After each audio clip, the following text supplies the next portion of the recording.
mutaxassis sifatida ba'zan patsientkalarimga eng qiyin narsa bilasizmi nima? Yo'q deya olish.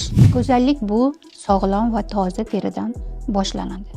Men o'zim sinab ko'rmagan muolajalarimni, ya'ni preparatlarimni, butun inyeksiyon muolajalarimni ham patsientkalarimda qo'llanmayman. Chunki har bitta kelayotgan patsient bizga ishonib keladi.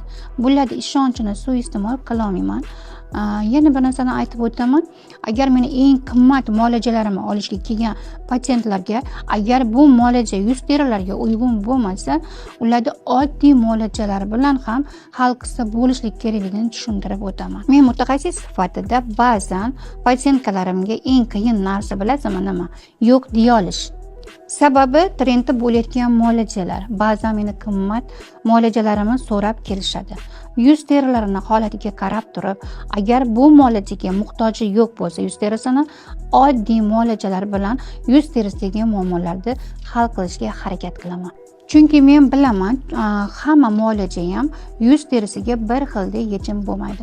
U muolaja qimmat yoki trenddagi bo'lishidan qat'iy nazar, ba'zan oddiy muolajalar bilan hal qilsa bo'ladigan muammolar bo'ladi. Bu halollik bilan ishlash meni shiorim. Sizga foyda bermaydigan muolajalardan men hech qachon foyda izlamayman.